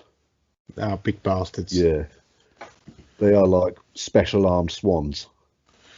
They are the ones. Yeah, the same with ostrich as well. Ostrich, I couldn't beat an ostrich. No, I think anyone would be pretty hard up to beat an ostrich. Have you seen their feet? They are like, I reckon they must be the closest thing that's like related to Velociraptor or something. Because if you just look at their like a picture of their feet and you gave it to someone who wasn't really up to speed on their books or animals and stuff, they look at that and be like, "Fuck me, what dinosaur did that belong to?" Yeah, that's it. Mate, ostrich, and they are absolutely mental. It's like those other ones as well. Have you seen those? I don't know if they're ducks or something, but they've got like shoehorn beaks. Have you seen them? They've got like these proper naughty beaks on them, and they've got like these serrated edges to them. And mate, these things could bite your arm off. What was it? What is it called? I think they're called like shoe-beaked something or other. Let me have a look here. Shoe-beaked. Oh, shoe-billed storks. Is this one? Let's have a little looky-loo. Looky-loo, what we can find. There are some monsters out there, my friend. And yeah, it is. Oh, fuck me. Look, if that ain't a dinosaur, I don't know what is. Shoe-billed storks, guys. It's also known as a whale head. But yeah, this thing will fuck you up. And I don't know if anybody's following our Instagram page, but we posted a pretty fun thing the other day. Pelicans can regurgitate their spinal cords to cool down when they're hot. That's a thing. Why would you? If you're hot, being the first person to see that, and what the fuck is that thing doing? It's turning itself inside out. But why would you do that to cool down? Is that where your heat is in your spine? Oh, my spine in half hot today. Oh, that's better. Summer breeze cools down my spine. Oh, mate. Just sitting there watching a pelican being like, "Oh, hello, little mate." He goes, "I shit myself." I didn't know what was happening. Caught it close today. Oh, that's better. Yeah. Oh, that's the one. And then it just looks at you casually like, "Oh, what have you been up to?" Yeah. Well, not fucking that. Oh dear with me. Oh, right. Yeah, it was one of our faithful listeners sent that in. Shout out to Hannah. Thank you very much for the contribution. Thank you very much. That's what we like to hear. People getting involved. Yeah, we get people sending me stuff. I mean, I don't know if you do as well, but I've had a few people like message in saying like, "Oh, did you know this can happen and that is going on?" So yeah, that particular one was from a fan. So thank you very much. Yeah, man. That's it, guys. Like, if you see anything and you think, "Oh, that looks half interesting," just ping it over. Ping it over to Facebook, Twitter, Instagram, wherever, because there's a lot of shit how silly it is. No, a lot of time we ain't even seen it, you know. So yeah. I mean, there's only so many drugs we can smoke. I mean, we try to do our best, but the internet's a big place. You know, there's a lot of corners to it, and there's only so much we can find. And that's it. And you guys need to do some work too. Come on, this is for everyone. This podcast. Don't leave it down to just us, guys. Come on. Yeah, this is like an open community that we're running, bitch. Yeah. And I'm going to be super unprofessional because that coffee is shot right through me, and I need to piss something rotten. Oh, nice. Yeah. So in a I'll bit. be back momentarily. In a bit. Oh Jesus. Oh, well, guys, in the meantime, we'll just have a little scroll round. I might edit this out later. I might not because I'm a lazy cunt, so who really knows? But yeah, no, all the support's obviously appreciated for everything. Keep it up. Drink my juice and wait patiently for Aaron to come back. I've returned. Here he is. Well, I'll edit that out because I decided to talk and then I was like, oh, and then I just stopped talking. So, Yeah, so yeah, caffeine will cut right through you. Especially if you're drinking the world's strongest coffee. But we've already done that. Or Wraith Energy. Oh, or Wraith Energy. Shall we? Oh, yes. That and all, shall we, while we're here? Absolutely. You go to drinkwraith.com as a gamer, or even as a part of a pre-workout, in fact. There is an energy drink made especially for e-sport athletes. And it's got, I think it's very, very low sugar. Yeah, it's got 200 milligrams of caffeine in there as well. And it's got the amino acids, it's got everything you need to get to the top of your game and the top of that scoreboard. And if there's a gamer out there who wants to sit there and get his gaming points up, we want in. So we That's can right. throw you 10% off of your order. If you want to get yourself some Wraith energy, you can just go to drinkwraith.com and go to the promo code TFTAK, get 10% off. And it's not just on your first order. You can use this on all your orders. Every order. And that all that money rakes up. Every order. They got bundles on there that come with t-shirts. You can get yourself different coloured shaker mugs, which you could also use as a protein shaker if you're a gym monkey as well. Like me and Ad, we do weights and stuff, you know. We like a protein shake. It comes with a little rattler inside it. Yeah, it's got a little rattler inside it as well. A little shaker ball inside it as well. Yeah. And if you're one of those people who likes wearing snapbacks, they've got Wraith snapbacks and face masks. They've got it all, haven't they? They've got stickers, but most of all, they've got the drinks. You can buy it in the tub, you can buy it in the sachets, and it comes in a wide range of flavours. I mean, you had what was it, tropical punch the other day? Yeah, I had tropical, but I had a taster pack of all of them, and and so huge variety of flavours. They've got sour apple, they've got blueberry lemonade, they've got a whole array of stuff, and it's made for gamers by gamers, I'm assuming. That's it. Yeah, they're proper hot on their games. There's a group of lads, but I looked at it, there's 3 of them, and they're all about the gaming community. They helped us. They're helping us out. We're helping them out. So yeah, you know, they're a small business. We're a small business. So at the checkout, your promo code TFTAK, and you can save yourself 10% on Wraith Energy. How do you like that? That's how we do those things. How do you like them sour apples? Oh, boom! Ooh. Stop it. And another tip, which we're not sure is going to work yet because we only spoke about it just before the podcast, is that we're thinking you might be able to mix them up with a bit of sparkling water to make a fizzy version of this drink. But don't fucking do it yet because it might explode in the cup, which I'm going to try later. But don't do it yet. But if you want to try Absolutely. But our way of thinking is getting a bit of water in it with the powder, mix it up. So you've got your nice energy little drinky there. And maybe like 50 to 100 mils maybe, just so you get it nice and diluted, and then chuck that in your lemonade or your fizzy water and have yourself a little fizzy beverage that's also got 200 milligrams of caffeine in it. It's got low sugar. I think it's like something like 0.5 grams of sugar or something like that. It's very, very, very low. Yeah. And it's got the amino acids in there as well, so it all goes towards just whatever you need to keep yourself sharp when you're out there teabagging, motherfuckers. Boom. That's it, guys. That's how we do. Well, so we're corporate now. We've sold out. We've sold out. Mate. Carbon free, here we come. Well, we ain't got a Patreon yet. No. Oh, not yet. But who knows what's around the corner, guys? Because everything changes for us every day. We decide we're going to do something different. So. Oh, 100%. I mean, we came into this today. I had no idea what Ad was going to tell us, but he was dropping the knowledge from. And what made you even think to yourself, I'm going to look into some blood sports? What was the thinking process there? I have no idea, mate. To be honest, I think goose pulling come up somewhere of all things. I don't want to disclose my search history at all, but for some reason I think goose pulling come up, and I thought, what the fuck is that? And then I started looking through some other stuff that we used to get up to and other bizarre sports, and just kind of found those. As you do, I suppose. Yeah. Did you see recently the inventor of the tape cassette died? No, I didn't. Yeah, he died. I was on old that Discogs website, and they had a big banner there, and the guy who invented it died. Let me just find his name. I thought he'd be dead a long time, to be honest. They're quite old. I think he was 94. Oh. Yeah, quickly Lukey. And here we did. Oh, by Lou Ottens. Oh. Yes, and he was. What was he? Yeah, and he was. Oh, for fuck's sake. Oh, fuck. This is why I bloody hate the internet.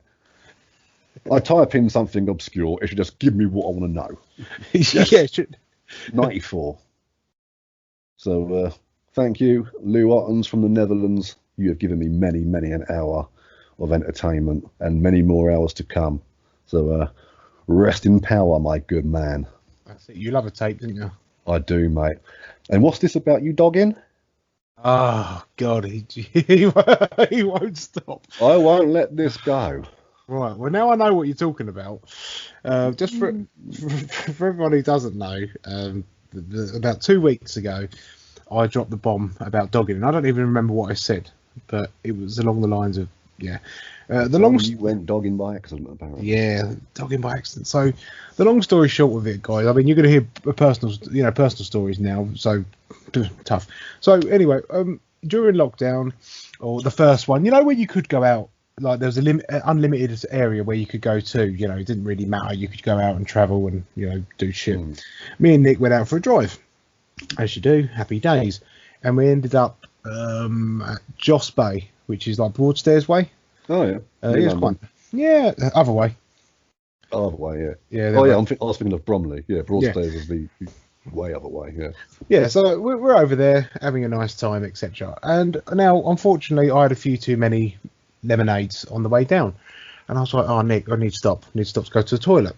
So I've gone out, and bearing in mind, in this car park, there's probably 4 other cars, quite a way away from us, all parked up, with their lights on, half on, whatever. And I got to the toilet block, and the toilets weren't open. So I was like, "Oh shit, where am I going to go to the toilet then?" So obviously, me being a bloke, and I'm not proud to admit it, guys, I whipped it out and had a little wee in the side of the bushes, which was fine, as you do. Giving back to nature. Oh, well, that's right, And during this me having a wee, I've turned around and Nick's flashed their headlights at me, which was all good fun, until the cars up the road started flashing their headlights back. And then Nick flashed her headlights again. And they started flashing their headlights back. And I was like, what the fuck are you doing? Why are they all flashing their fucking headlights at us? Now, it only took a quick Google search to say that when you flash your headlights and someone flashes back, it's game on for dogging. So when the fucking doors of them cars started opening, I can tell you, we shabbed, mate. We didn't get that fucking close. It was close, but yeah, we was nearly there. We was nearly there, mate. Only fucking you. Yeah, that's it, isn't it? if someone said to me, "Oh yeah, could you imagine somebody accidentally went dogging?" My mind would automatically go, "That sounds like something Ad would do." I've done things, I'm not proud of the things I've done in my life. Oh, Manchester. Oh, Manchester. Yeah, it's a bad time. It was a bad time to be alive in 2008, 2009. It was busy. It was, and it was also we had absolutely no right surviving a lot of those things. Oh, well. This is why I'm not worried about COVID. I just sit there going, if I survive Manchester, trust me, I'm good. Yeah, some of the things we got up to, yeah, the long and short of it, ladies and gentlemen, because we don't want to go into mentioning names or anything or certain places, but no. we needed somewhere to sleep in Manchester, and a friend said, I know someone who owns a pub. He said, you can stay there. We assumed there were rooms upstairs that we could stay in. No. We turn up and the owner says, right, here's the keys. Help yourself to what's behind the bar. Leave a bit of money if you want to. I'll see you in the morning. Well, you tell some 20-something death metalers in a band on tour that they can just help themselves to your bar. We helped ourselves to that bar. We got through a lot, and I'm amazed we're not dead. And how much did we leave behind the counter? Oh, it weren't a lot. I want to say like 20 quid. It weren't a lot. It wasn't any higher than 30. We can say that much. And we got through. I think it's fair to say we got through more than 30 quid's worth of booze. Yeah. I mean, it was barrels. Well, we drank at least 3 of the barrels dry between us because we had a band from Scotland with us. Yeah, between the 5 of us that first night, and then the next night we'd stayed there again with another band. So the next night, and there was a couple more. I think there was like 11 of us the second night. Yeah. That weekend we got through. Yeah. Yeah, I'm surprised my liver isn't pickled already just from that one weekend.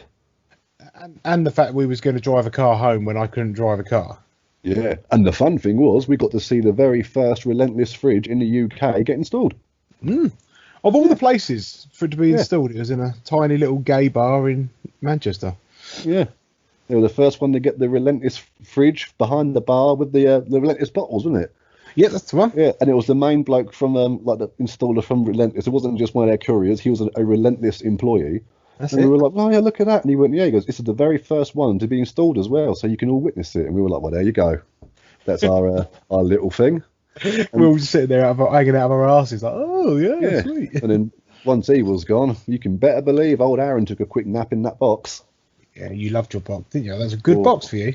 Got my box. And I fit in it well. Too well. Yes. And then what did I use the next day for a pillow on the stage in said club? A McDonald's coffee cup. I was sleeping on the stage and I thought, I don't want to get a stiff neck. So I literally put it underneath my head as a support. And it did the job. This is what I mean. You get amazing animal facts, scientific facts, and real life stories on here. You know, we'll bust it all out for you. Oh, 100%. We'll drop the knowledge. I mean, let me just go over to Mr. Google and hit I'm feeling lucky. Let's see what we can. Oh, shout out to the first episode when we didn't have a fucking clue what we was doing. Oh, it was no different. No different. Yeah. Yeah. What's your point? Is flipping a coin really 50-50? Oh, here we go. Well, I would assume so, wouldn't it? Well, it says here, for example, even the 50-50 coin toss isn't really 50-50. It's closer to 51-49, biased towards whatever side was up when the coin was thrown in the air. Really? Interesting. How? Yeah. How? The spinning coin tends to fall towards the heavier side more often, leading to a pronounced number of extra tails results when it finally comes to rest. Oh, fuck me. Who'd have thunk it? So I suppose they can sort of do like these. Do you reckon they can make coins that are evenly weighted on either side? I would have thought so. I should think so. But just seeing it here, Google has their own flip a coin app. But is that truly 50-50 though, or is it Google doing the Google thing? Yeah, because I'm flipping it now, and we've got tails, and we flip it again. Tails again. Oh, making sense. So really, if it's a matter of 49 to 51, this next flip, by the rules of what is it when you take something out? Come on, I know. The process of elimination. That's it. Process of elimination. Yeah, it should be a heads. Let's have a look.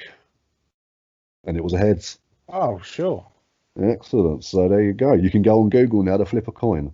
Have we really gotten that lazy? I don't know. How do we decide? Let's flip a coin. Well, I best get my phone out. Yeah, let me get the phone out. Yeah, let's go to Google. Oh, I can't get to Wi-Fi. How will we ever decide what film to watch? Do people ever flip coins nowadays, though? I don't know. When was the last time you flipped a coin? Oh, mate, I've always been useless at flipping coins. For us, it was heads, we'll watch this. Tails, we'll watch that. Anything else, trip to A&E. Because I will have your eye out, or we'll lose the coin, or I'll flip it and it will just bounce around and break something. And, oh, no. Asking me to throw or catch, just don't do it. No good. Oh, it cannot be done.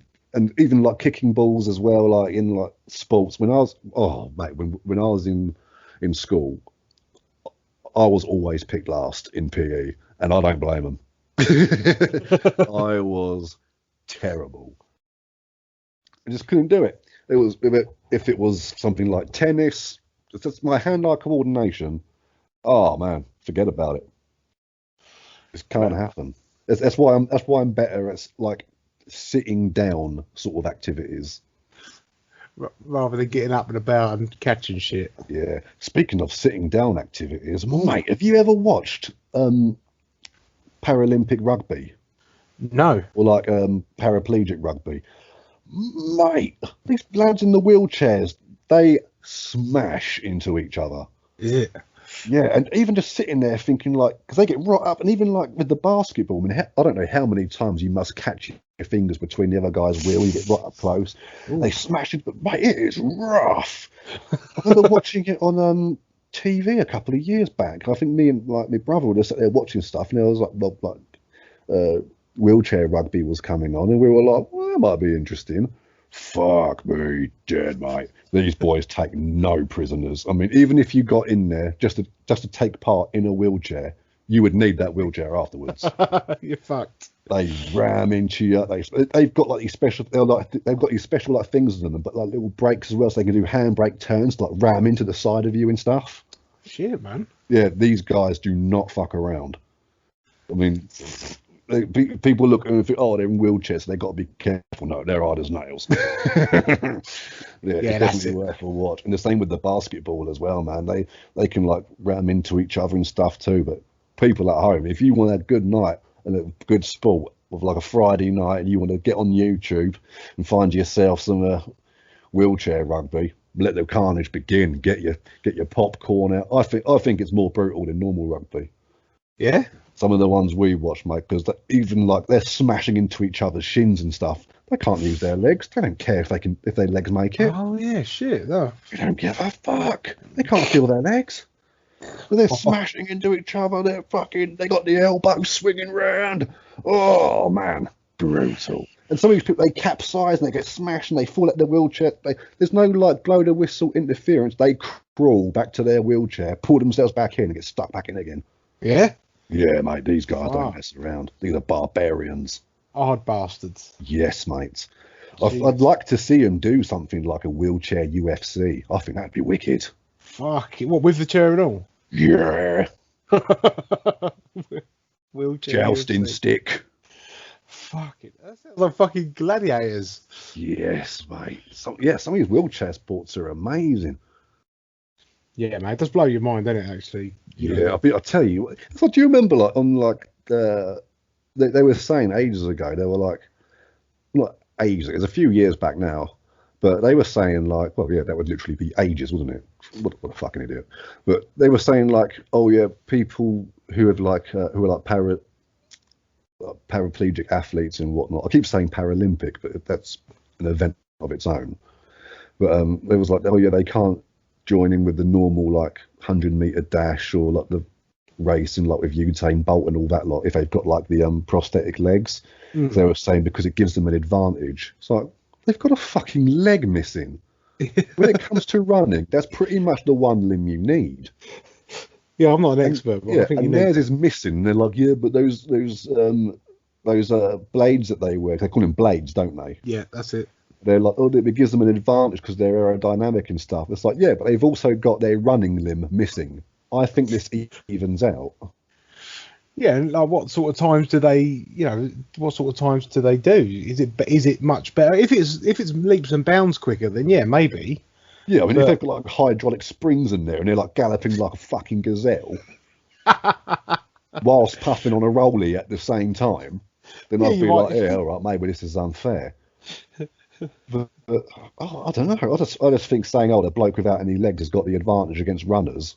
I think that's a bit of a jab.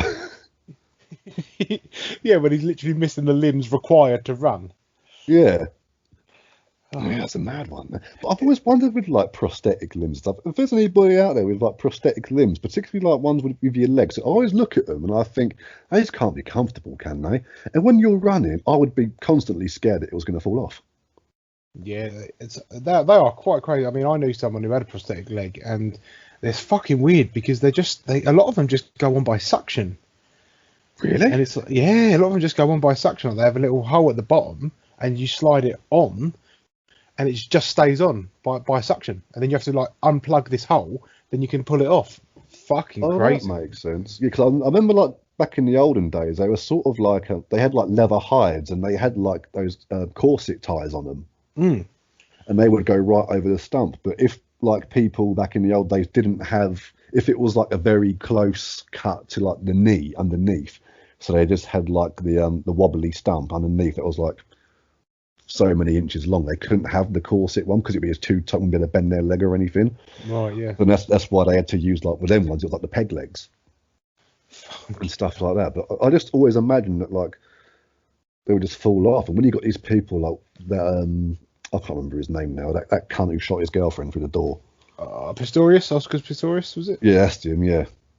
because he had like double legs, didn't he? That's it. Yeah. He had them, and it's like, fuck, if one of them goes at that speed you're running as well, I mean, that's going to hurt. That's an accident waiting to happen, isn't it? That's like a big time sort of. You face plant on one of them on that tarmac. Oh, crumbs. Yeah, I wouldn't be a fan of it. I don't like falling over at the best of times. No, nor do I. I don't think I'm going to fucking throw myself on the floor. That's a long way down. Yeah, man.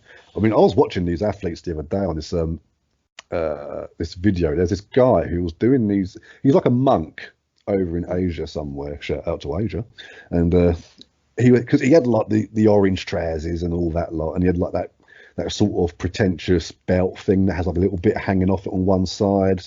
Oh, yeah. I mean, you looked at this bloke and you just knew this guy's genetics must be like fucking Spartan or something, because they got like, there's a list of emojis underneath on the screen. They had like the fist pump one, they had like an aeroplane, they had like a sleepy one, all these other ones, but he would like do a push-up and he would launch himself from the ground, go like a few feet up in the air, and he would strike a pose to like match with the emoji. Like he would do a Superman pose, like the fist pump, then he would land, shove himself up for the aeroplane, both arms would go right out, he would land, shove himself back up into the ground for the sleeping one. He would do the thing where you put your hands together and like put your head on it to the side. And mate, and this bloke, and then he gets up afterwards, he's not out of breath, he hasn't broken a sweat, and it's just like, mate, this, because with monks as well, I mean, Asian discipline at the best of times is pretty fucking tight. Yeah, that's let alone their monks. I mean, this guy must have been doing fucking press ups in the womb. You know what I mean? Like, I'm going to be bored in 5 minutes. I best get a quick rep in. You know, oh man. I mean, you've got some of these people, like you see, like these Asian monks and stuff like that, especially like in places like over in China or Tibet and things like that. Like a lot of them do these like vows of silence. And I remember watching this program before about this guy, and he went and stayed with them for 3 months. And he took the vow of silence while he was there as well. And there was literally no electronics, anything like that. And he spent literally every day in silence, going around raking the I don't know what they call them, those sort of like those big like sand patches they have. And they do the raking in it, so it makes like certain patterns and stuff like that. And he would just literally do that every day, meditate, go to like their other things like help with like the cooking, like doing the rice, working the field. But he said no one spoke for like 3 months. And then when he finally came out and he got to the air, I think when he eventually got out and he called a taxi, he said his voice was so alien to him that it made him nauseous, because he wasn't used to the sound of the vibrations running through him. Oh yeah. And it almost brought on like a form of like a sort of almost like a vertigo kind of feeling, he was saying, because his body was just, he didn't recognize his own voice, and because he was hearing it inside his head as well. Like before he was listening to his thoughts, now he could actually hear his physical voice in his skull. He was like, oh, this is odd, this is strange. And it took him a while to get used to it again, apparently. But just stuff like that. I mean, but these people who take these vows of silence, when they take them, but they go on for sometimes the rest of their lives without saying a single thing. Why though? What does that achieve?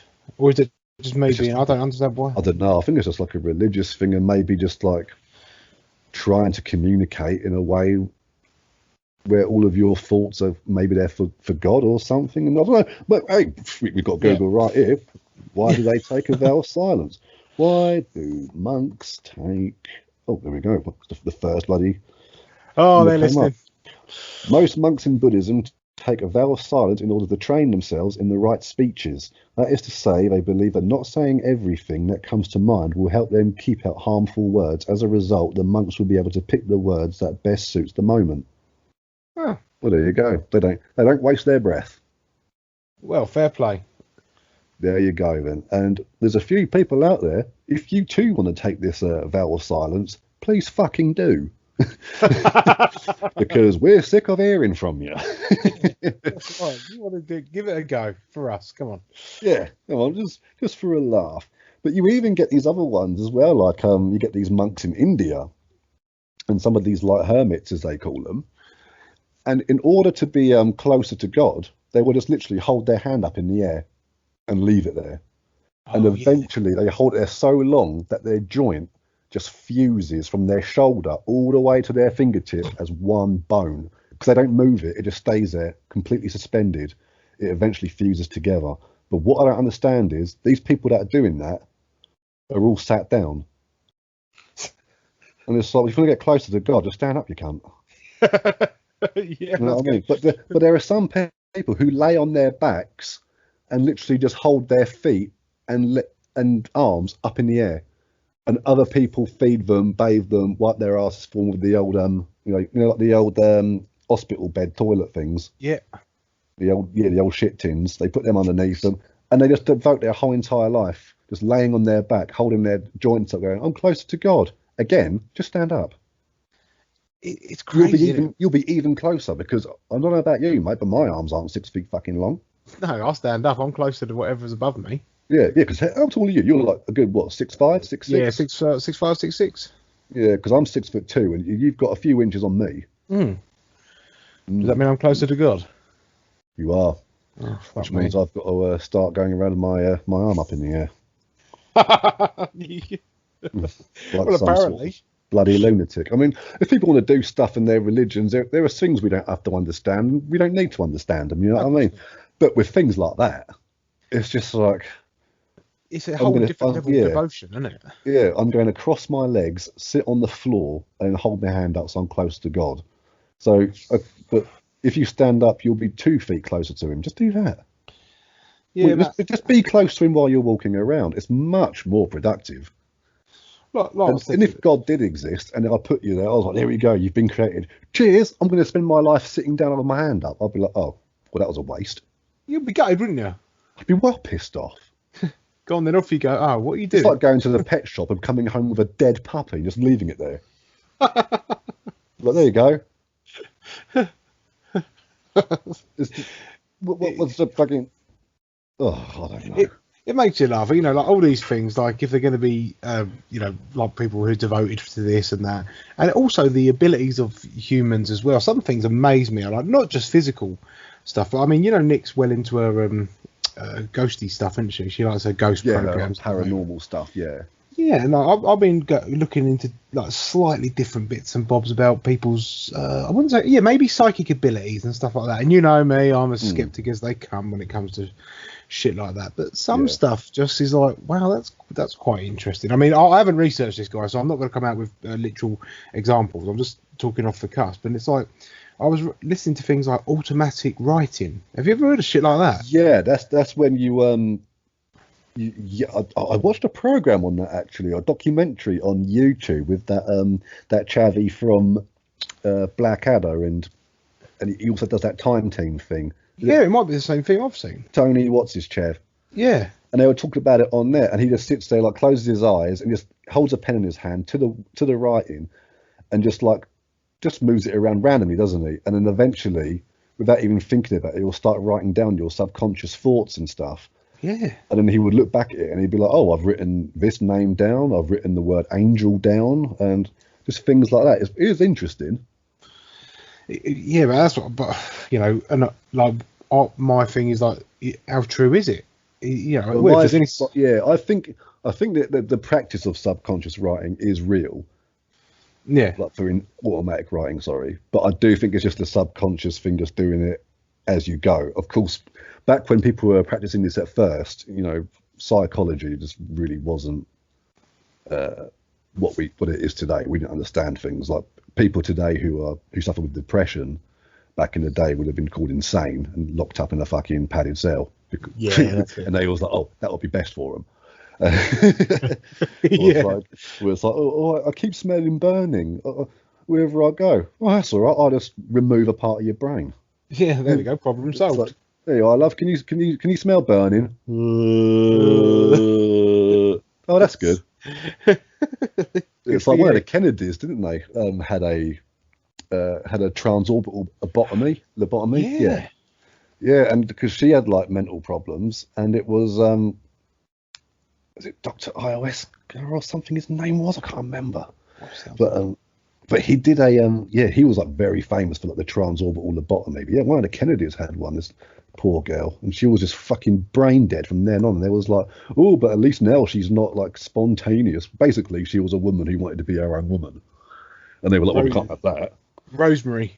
Yeah, must be something wrong with her. So it's lobotomize her. I was like, oh, so because she was a free spirit and wasn't acting within accordance. Fucking crazy though, and that's what they used to do back in the day. Yeah, Fucking 1920s and 1930s, and probably early, probably even later than that. I don't know when hers was, but it's like what you were saying about like people with like certain like abilities and stuff. And again, this goes back to monks. I don't know if you've ever seen this, but there was this footage of these monks somewhere. I can't remember where, but they use shouting as a weapon. Yeah. Yeah, and one of them, I think he was stood a good 20 yards away, and he would focus all of his concentration and do his breathing techniques, and he was staring at this like a bell that was like 20 feet away, and he would look at it, and suddenly he would yelp, and the bell would go bing, bing, bing, bing, and like rattle on its finger. Not even just a little bit; it would shake. Fuck. He could like punch shit with his yelling. It's pretty insane. But you'd also get these people as well, don't you, who like don't feel the cold and stuff. Yeah. And there was that bloke who wrote that book, I think it was last year before, and he like broke the record of like he just went to like the North Pole or something ridiculous in his swimming trunks and just sat there in the snow. Was it? And was just like, don't bother me. They got to be freaks of nature, aren't they? Yeah, like these people are superhumans.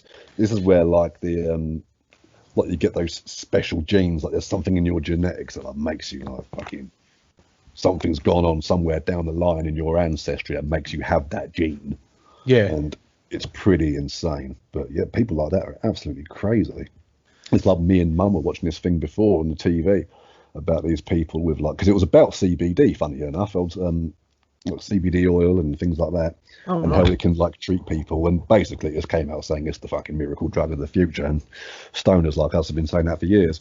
But, get on with it. Yeah, but yeah, this woman, she had this type of thing where she just couldn't feel pain. Like she'd never felt pain in her life, and she was like, "Oh, I was totally calm during like childbirth.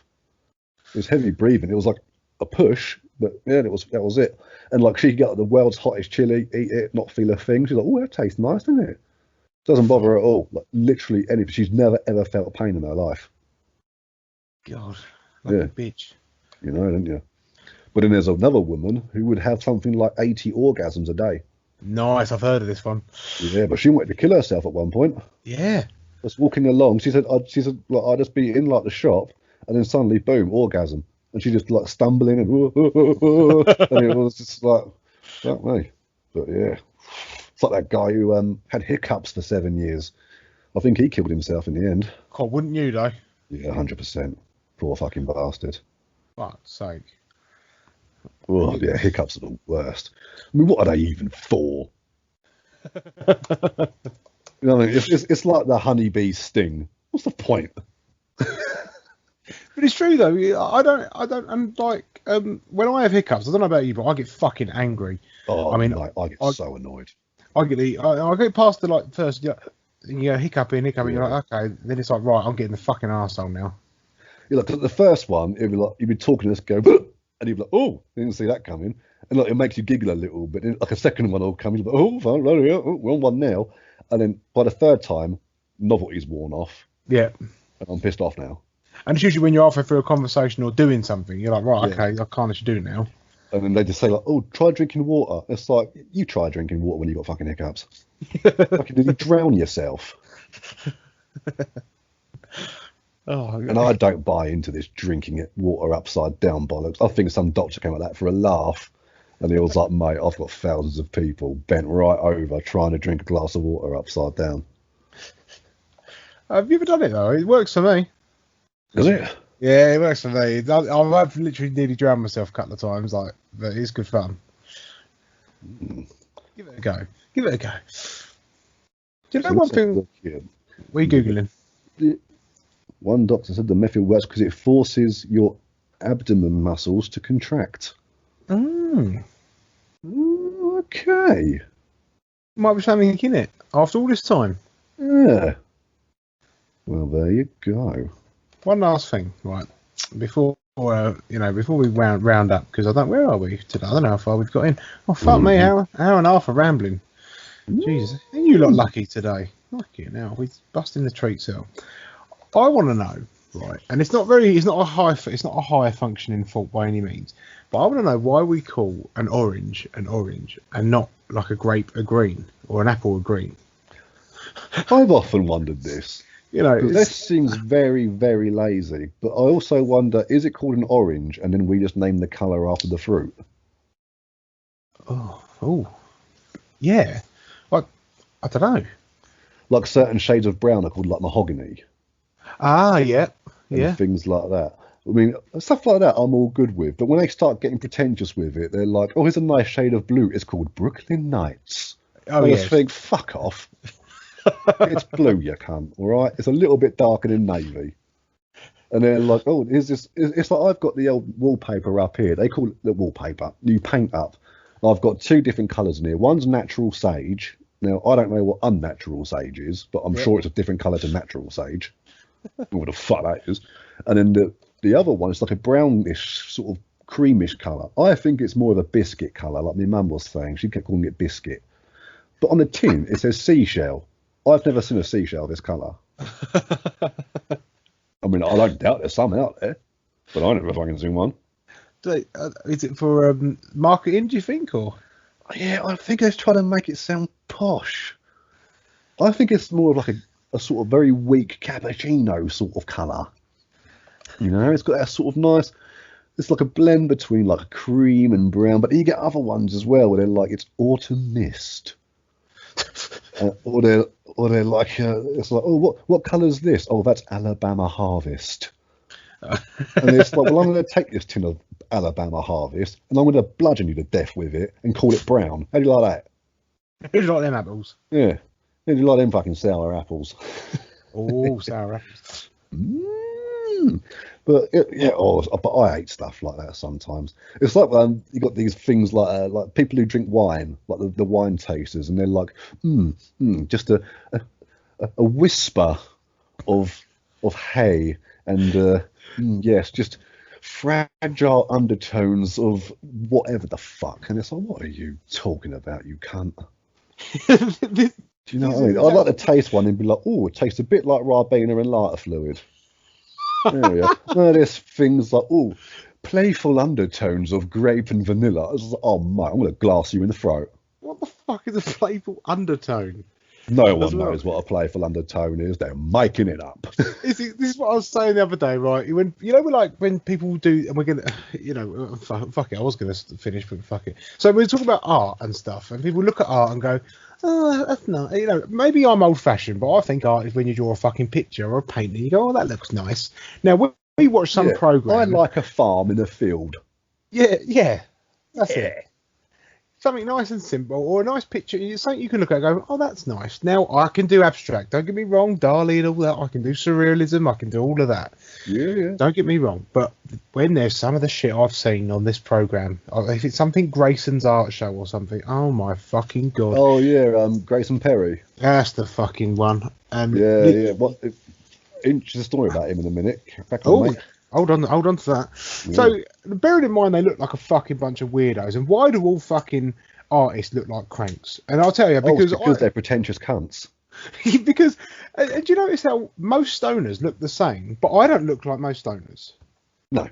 Most of those, when you think of them, it's like, the little like hempy type jumpers and the fucking tie-dye trousers and the long hair and shit like that. Yeah, the dreadlocks and I play with those little beanbag things like the old what are they called? Hacky sacks. Hacky sacks. That's it. I was going to call it a hickory kickory, but I knew that wasn't right. But yeah, it's so pretentious, and all the art folk are always really loud. They like loud glasses, and stupid hair and stuff like that. And I guess it's their. Not having a go if anyone's an artist, but it's such a fucking. It's almost like there's like a cultural uniform, isn't That's there? the one. Yeah, like if you're an artist, you can dress like this, and you probably should if you're an artist. But going on to the actual art is like there's some people put it was a fucking blank canvas, like a white canvas with a fucking red line posted on it. And this is a famous bit of artwork that I've seen in real life, And the amount of fucking people, right, who would stand there and go, that's really clever. And you'd look at it. This is a white canvas with a red line down it, which is just slightly off centre. Now, anyone else looking at that painting would see it as a fucking white canvas with red line on. Now, you mean you don't see it as an outcry of the urban underworld under the struggle of capitalism? Did you not get that?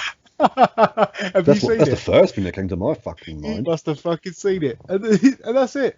And they come out with, and obviously you put the little bit of bump on the bottom of it underneath it, and it's like, oh, it's to symbolise the differences between male and females, and you know the male dominance of society, or it's the capitalism, or it's this, and you think, hang on a fucking minute, can we just rewind? This is a fucking canvas with a red line on it. That's it.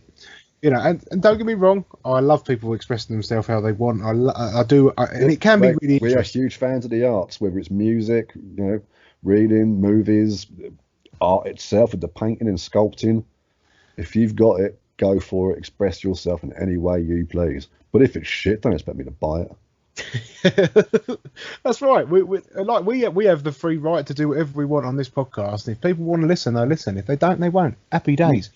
Just don't try and I'm not going to tell anyone that this, you have to listen to this and this is the way, you know, fucking hell. But I don't know, man, it's the pretentiousness of them type of people. I just think. Yeah, you get them in any sort of thing as well, don't you? Like, obviously we've played in like death metal bands and stuff like that, and we've played with some bands, and even them, you know, you get some very pretentious musicians. I remember one time chatting to one bloke setting up his drums, and he was like, and you know, it's funny, he's using his tuning pegs to get the things down right and all this. So I was like, oh, that's cool, yeah, really nice the way he's got his all set up and everything. I was like, that's really interesting. I was like, you don't really see a lot of drummers doing their setup like that, but the way you've got it does make sense and whatever, if it's comfortable to however you hold it. And he was like, yeah, I don't really see myself as a drummer and more of a scientist. And I was just like, this conversation's over. Oh, for fuck's sake. Yeah, I walked away straight away. I was like, no, sorry, we're done. You know, don't try to big yourself up when you're doing something that there's 8 other bands who have drummers. You're not doing anything special, mate. You're not fucking unique. You've got sticks and you're hitting things with them. You're not a scientist. You're a caveman. All right? Grayson Perry. Go. Now, my mum and stepdad are huge fans of Grayson Perry. And a few years ago, they, because they're very arty, you know, they're into all that stuff. Yeah, yeah. And a few years ago, Grayson Perry put up on Twitter saying, if anybody's got some interesting tattoos, please send them in, like pictures of them. Not like cut out your skin and send me your tattoo. But, you know, post a picture of it, send it to us or tag us in it or whatever you want. And if I like it, I might incorporate it into like a piece of art or something. Yeah. Where he's got this, I think it's a vase he's done. And it's got all these different patterns and stuff on it. And my stepdad's tattoo is on this vase. Is it? Yeah. He's got the do you know the like the Om symbol, that like 3 sort of thing. It's like on the front of Soulfly's third album. Like that it's like a 3 symbol. I think it's to do with like it's a spiritual thing. I don't know if it's like Kabbalah or something like that. It's a very I'm with you. Yep, I'm with you. Yeah. But that 3 symbol, my stepdad has it tattooed on his arm, and he's got like a little bit of script underneath. I think the script underneath might be on there as well, actually. But yeah, my stepdad's tattoo has been incorporated into a piece of art by Grayson Perry. Is it? Yeah, so that's a little claim to fame for him. Oh, fair play to him. Oh, nice. Yeah. One. But he's still a weird cunt, though, isn't he? Not your stepdad. I can't get on with arty types. I mean, I know artists, and I know ones who aren't pretentious about it, and they sit there and it's like a lot of them, like they'll sit there, and it's the ones you get that are amateurs, and because they're new to it, they get like, oh yes, I'm special, you see, I'm very. It's like me, I'm a writer in the writing community, particularly the indie writing community on Twitter. They're some of the most self-righteous, pretentious wankers I've ever had the pleasure of speaking to. Oh, is it? They all think their shit doesn't stink and that the sun shines out of their arse because they put word to paper. It's like, mate, anyone can do that. Anyone can do what you're doing. And you know what? Most people can do it a lot fucking better and all. Just because you've written a book doesn't mean it's good. And these are the same people who will sit there going, "Oh, I'm not in this for the money." And it's like, "Oh, really? Because I looked up your book. It's only 100 pages long, and you want 20 quid for the cunt." Fucking hell. Don't tell me it's not in for the money. And then later on, don't moan to me that your book ain't selling, because that's why. That's it. You idiot. You know what I mean? But they all sit there like, "Oh, you know you're a writer when you're like this." It's like, "Oh yeah, you know you're a writer when you post fucking self-righteous, pretentious shit cunt tweets all the time, you fucking prick." Surely you know when you're a writer when you write something down, isn't it? Yeah, You type 100%. Fucking And hell. publishing a book doesn't make you fucking William Shakespeare. And then you get these cunts and they sit there, mate. They got these fucking photos of themselves, they're like display picture would be like a black and white photo of them smoking a pipe and typing on a typewriter, No. or they're pretending to drink out of a coffee cup. And it's like, you know what? People like you lot give us a ban. I'm part of the indie writing community, and I hate them all. I've burned every bridge right now. I don't care. I hope I don't even sell another book if that means I have to be associated with those bastards. They do, mate. You get people like that. It's like that guy a minute ago. "I'm not really a drummer. I'm more of a scientist." No, you're not. You're an idiot. And they say stuff like, they don't even call themselves authors either. They'll be like, "I'm a wordsmith." It's like, oh no, mate, you're not. You're a cunt. And don't get me started on fucking poets. Oh my god. Oh, I'm sorry. Unless you're a soldier in World War One, or you're a Tudor trying to get his end away. Do you know what I mean? You don't need poetry. Poetry is such a dated, rubbish thing. Get rid of it. And all poets are wankers. I'm going to go there and say it. I never paint with a broad brush. When it comes to poets in the 21st century, I hate all of you. Do you still get poets nowadays? Unfortunately, yes. Yeah. Well, you would know because you do the writing, didn't you? But fucking hell, Yeah. Like, "I've got a book of poetry out." Why don't you just go around and tell people you're an arsehole? It will save everyone time and money. But it's weird though, isn't it? Because like this whole kind of like elitist kind of thing, like with the stoners, like we said, and you know, people look like this, you know, because even in that, there's even more elitists inside of that. Yeah, but it's like, even really, you know, I'm a part of that thing as well. You know, I'm a metalhead. I'm always wearing like band t-shirts and who knows what else, and patch jackets. I've got a cultural uniform that I wear. I'm not fucking innocent of this sort of thing. Sure. But I'm not a cunt about it. And that's it. One day, if you want to put your fucking white t-shirt or, you know, your white fucking Adidas t-shirt on and a fucking Lonsdale trainers on, it don't make you any less of a fucking metalhead than he was yesterday. Yeah. Or you could be the type who turns up to shows at night time wearing aviator sunglasses and snakeskin shoes with your leather trousers and going, "I'm going to sue Jackson." You know, you could be that type of wanker. Yeah, and then wonder they got no friends and no one likes them. Yeah. But they, It's it's the same. People who go right to the front of the stage when they want to do a solo with their foot on the monitor and like, "Make sure you shine the spotlight on me and turn a fan on when the solo starts." It's like, how about no? Yeah, how about to play your fucking music? You're in a tiny little club with no cunt here. Yeah. Just get on with it. You may think the sun shines at your ass. The rest of us couldn't give a shit who you are. You just want to hear good music. Yeah, which means you need to hurry up and get off. Sunglasses at night. People who wear sunglasses at night piss me off. Yeah, no, they're shooting, didn't they? Yeah, there's the ones who do it indoors. But when you go to like a nightclub and they've got like their fucking, I mean, I don't go to nightclubs, but I remember one time going to one like many years ago. This bloke was walking around with sunglasses on. It was like, "Mate, you look like a tit." And it's an accident waiting to happen, surely. Yeah, well, even worse. I remember one time I was walking through Sittingbourne, shout out to Sittingbourne, and some bloke drove past at night time in his big white Humvee wearing his sunglasses. And it's like, he should get pulled over and fined. Find that man. Find that man. And if the police want to give him a quick drubbing while they're there, that'll learn him. They will. No one uses the word drubbing anymore. Drubbing? Yeah, give him a quick drubbing. What's it mean? Basically, knock the shit out of somebody. Oh, nice. I like one of those old school words. It's like blackguard or heathen. Oh, blackguard, yeah. Yeah, or shenanigans. I love a shenanigan. I tell you what I don't like, when people are in the podcasting world, I'm not going to fucking slate anyone, but when they say they're audio sculptors, it's like, what the fuck? Like Don't try and make... Is it? don't try and make this as an art, guys. You know, like, and actually, yeah, you know, it might be perceived as art to some people, but I can tell you now, this has no preconceived idea of being art my end, and it probably ain't your end either. It's just people talking. It's certainly not a fucking art form to me. No. Jesus Christ! If only you knew. Oh yes, but it's like I've seen like before people say like, you know, how much this art cost, and they was like, oh, it's worth however much the person who wants it is worth. And I like that, but at the same time, when you get people who are like, oh, here's like and I know it gets said all the time, but when they get something that looks like a toddler did it, and then chuck a £5,000 price tag on it, I think if you've got a painting there that you say is about it's about the struggle of capitalism, and it's like, well, maybe you shouldn't charge £5,000 then. Yeah, that's it. If you're really anti-capitalist, you should give all this away for free. You wouldn't ask the money for it.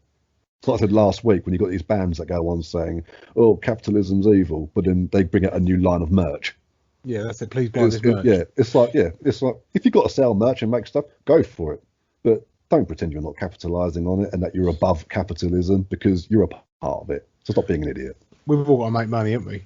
Yeah, so that's like me sitting there going, "Oh, meat is murder," and then tucking into a steak. It's what they call it. That's an oxymoron, isn't it? Oh, I think so. You're better with words with me. I think it is. Well, on that oxymoron. Oh yes. Oh, God knows how. Fuck me. We're another hour and 46. Jesus, boys and girls. And you lucky. As soon as it's almost like we've got extended. Like it's almost like Spotify's giving us extra time, and now we just fucking rattle on for the sake of it. Yeah. That's a good thing about podcasts as well. You can get all this like information and stuff, and it's completely free. Yeah, that's it. For anyone to enjoy. That's what I like about it. Because back in the day, I always sat there and I thought, like, how do they make their money if it's always free? But then obviously there's things like advertising and who knows what else, and sponsorships and all that lot. But I just think it's amazing that, I mean, I don't know now how anyone can be bored when there's podcasts. That's it. There's always something to fucking listen to. Yeah, and I mean, there's even really niche ones. Like there's one called I think it's like called Name Already Taken or something, right. And it's literally hosted by a guy named Michael Marshall, and it's for people called Michael Marshall, and he has guests on who are called Michael Marshall. Fucking hell, that's a niche audience. Yeah, but hey, it works. And if your name's Michael Marshall, there's a podcast just for you. Get on it. Yeah, I mean, there's something out there everywhere. These sort of things. And also, if you're into true crime or paranormal stuff, you're not going to be short on options. No, there's enough. There are so many out there. I mean, like anything, some are better than others, but I tell you what, some of these ones that really put the time in. I mean, yeah, they know their stuff. Well, that's why we kind of stay away from it, don't we? We don't really go on about true crime and stuff because it's already covered. People don't need us to fucking. Yeah, there are better people than us to go to for that kind of stuff. Yeah, we're usually short little snippets of bits we find and talk about shit. You know, if you want to know the details of Edmund Kemper's life, I mean that's someone else's job, mate. Yeah. You know, we can try, but you know, like always, guys, I appreciate it every fucking week because absolutely. We're still here. We're still fucking growing. Every week we're getting people. Shout out to Canada. Our new listeners over in Canada now. Yeah, man. So we're getting there. And also shout out to the other countries as well. Don't forget, you know, Sweden, Australia, America. We haven't forgotten about you guys either. And you, UK. And you lot. And you, UK as well. You cheeky boys. And girls. And animals. Mostly girls. Yes, mostly girls, yeah. Our mushroom heads are mainly female. Yeah, who'd have thunk it? Yeah, yes. So like always, guys, no, I really appreciate it. And cheers for listening to the ramblings. Don't know what's in store for next week yet because we won't decide till probably next week. But as always, have a good one. Deuces. Thanks.